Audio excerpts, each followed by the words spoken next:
नाम राशि जहीर है और आप देख रहे हैं मेरा न्यूज चैनल जिसका नाम है न्यूज 9 टीवी। पूरी दुनिया में खास करके भारत में हड़कंप मचा हुआ है।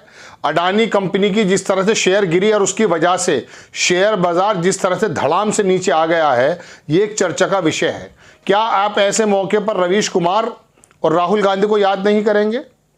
मैं आपको खबर बताता हूं दर्शकों, दो। एक तो रवीश कुमार ने क्या कहा अडानी ग्रुप के बारे में, जो इतना जबरदस्त तरीके का निकल कर आया है। एक कह सकता हूं बूम था, वो नीचे जमीन पर आ गिरा।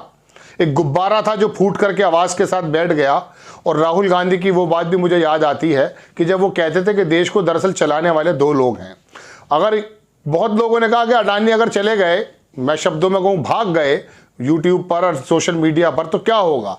इस बारे में आप देखेंगे खबर कि रवीश कुमार ने कल ट्वीट किया कि गोदी सेठ की गलती, एनडीटीवी खरीदा था ना, गोदी सेठ की गलती बता रहे हैं कि ग्लोबल चैनल से पहले ग्लोबल रिसर्च संस्थाओं को खरीद लेते, तब कोई नहीं पूछता गोदी सेठ के ग्लोबल चैनल पर ग्लोबल खबरें क्यों नहीं आ रही। क्या मकसद है?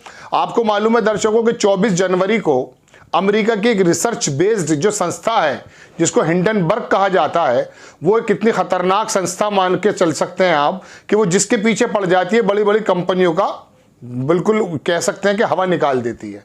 इस बीच पड़ गई वो अडानी के पीछे और उसने अपनी रिपोर्ट दी। 88 सवाल किए कि अडानी जी, मैं कहूँगा कौन, CON, कौन मैन, एक नेटफ्लिक्स पर कभी किसी ज़माने में एक सीरीज भी आई थी, फ्रॉड बाज, सबसे बड़ा फ्रॉड करने वाला कॉरपोरेट जगत में यदि कोई है तो अडानी है। फिर उन्होंने उसके बारे में कहा कि 2 साल से हम लोग रिसर्च कर रहे थे सॉरी, कि किस तरह से अडानी की जो कंपनी उसके शेयर आसमान को छू रहे थे।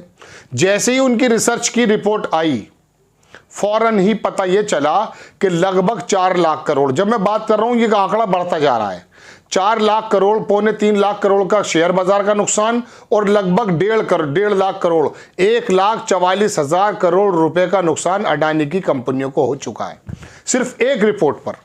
इससे पहले और भी कई सारे लोग काम कर चुके हैं। मैं हिंडनबर्ग के बारे में आपको बताने नहीं आया, ये तो मैं सिर्फ आपको सामने बताना चाहता हूं कि एक रिपोर्ट जब आई जिसने 2 साल सर्च किया और पता चला कि जब कोरोना में दुनिया मर रही थी, खत्म हो रही थी, दुनिया के कारोबार खत्म हो रहे थे, तो अडानी का 208 रुपए का शेयर 4,000 रुपए का कैसे पहुंच रहा था। इस बारे में उसने सवाल पूछे हैं। अडानी साहब को भी गुस्सा आ गया, उन्होंने कहा इनका कोई जो है रिसर्च नहीं है।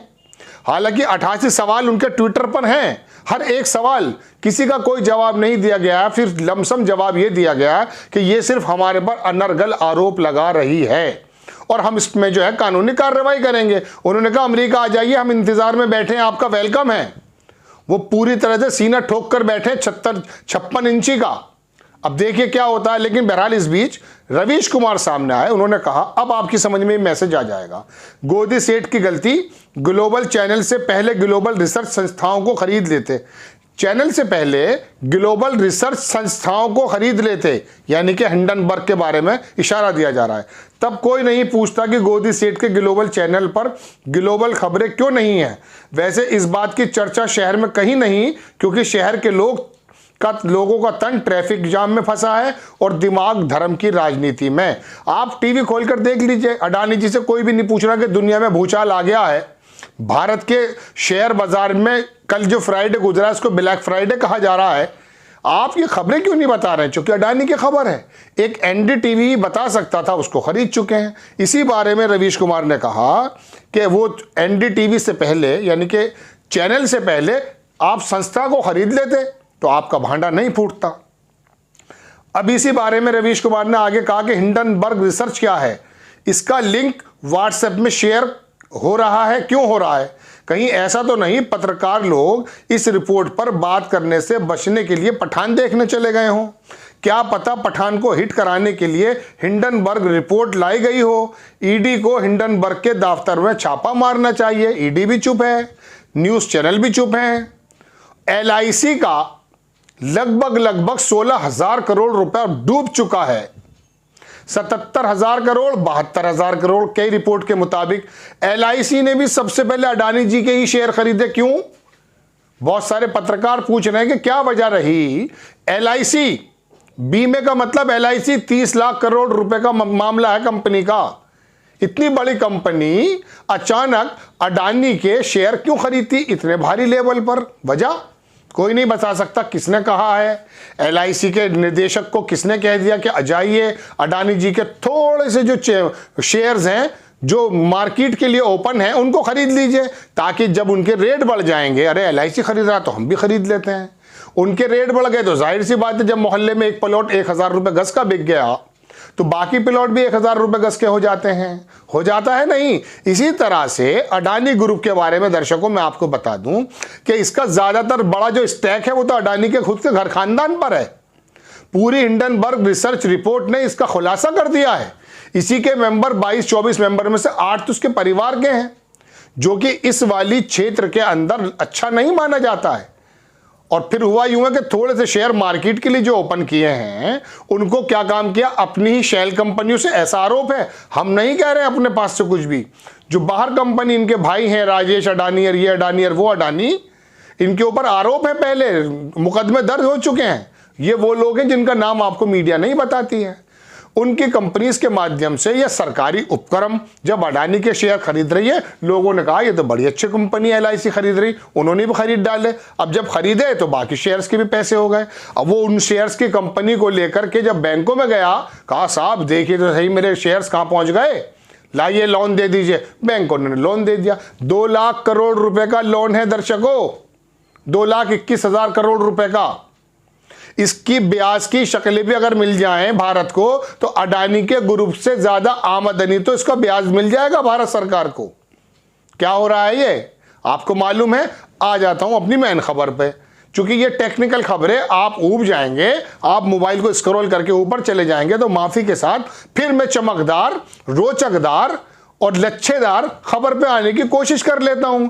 रवीश कुमार ने कहा कि इस हिंडनबर्ग के बारे में गोदी मीडिया चुप क्यों है, और फिर कहा अडानी जी से इशारों में NDTV से बेहतर, ये मेरे शब्द हैं, NDTV से बेहतर आप रिसर्च जो कंपनीज हैं, बेसिस ये जो तमाम संस्थाएं हैं, इनको खरीद लेते तो भांडा नहीं फूटता। अब भांडा फूट गया तो अब राहुल गांधी भी याद आएंगे। देखिए दर्शकों, मैं आपको बता दूं, जिसको पप्पू बताने के लिए पूरा भारतीय जनता पार्टी का तंत्र अकॉर्डिंग टू रिपोर्टर्स, इंटेलेक्चुअल्स कह रहे थे लगे हुए हैं, फंड एलोकेट हुआ है, वही तो बता रहा था कि धाम से बैठ जाएंगे। आपको सहारा याद है? आप वीडियोकॉन के मालिक धूत को तो जेल में डाल देते हैं मान्यवर, लेकिन कोई ईडी उसको अंगड़ाई आई, वो उठ करके अडानी से पूछ सकता है, कोई पत्रकार पूछ सकता है या नहीं? रवीश कुमार यही बात पूछ रहे हैं, हम भी यही पूछ रहे हैं। हिंडनबर्ग को हम जो है कंडेम कर देते हैं। अब से पहले बहुत सारी कंपनियों का भट्टा ये बिठा चुके हैं, खुद जो है वो शॉर्ट शेयरिंग करते हैं, शॉर्ट सेलिंग करते हैं, जल्दी से गिरती हुई उसको खरीद लेते हैं, फिर महंगे होने पर बेच देते हैं, या महंगे पे खरीद लेते हैं, गिरते पर बेच देते हैं शेयर। इसका रिकॉर्ड है। लेकिन इसने कहा है सीना ठोक करके 88 सवालों का जवाब दो, आप कहीं और मत घुमाइए हमें। अब फिर सवाल वही उठ रहे हैं कि अडानी का मतलब क्या था? 2014 में प्रधानमंत्री नरेंद्र मोदी जी जिन हवाई जहाजों में घूम रहे थे उनमें अडानी तो लिखा हुआ था। ये LIC, ये जो इस स्टेट बैंक ऑफ इंडिया, ये तमाम जो सरकारी उपक्रम हैं, ये अडानी जी के शेयर क्यों खरीद रहे हैं? इसके बारे में अगर आपको दिलचस्पी है, हमारे साथ बने रहिएगा, मैं आपको बताता रहूंगा। नहीं तो और भी चैनल्स हैं, वहां सुन लीजिएगा। दिलचस्पी यदि है, पठान से बाहर आ जाइए, बॉयकॉट गैंग से बाहर आ जाइए, बुनियादी खबर दीजिए। LIC तो आप ही से जुड़ी हुई है, 16,000 करोड़ रुपए का फटका लग गया है, आपको भी लगेगा। आपको खबर कैसी लगी अपनी राय कमेंट्स बॉक्स में जरूर दीजिएगा। चैनल को सब्सक्राइब कीजिए, शेयर कीजिए। नेक्स्ट टाइम किसी खबर के साथ आता हूं। जय हिंद।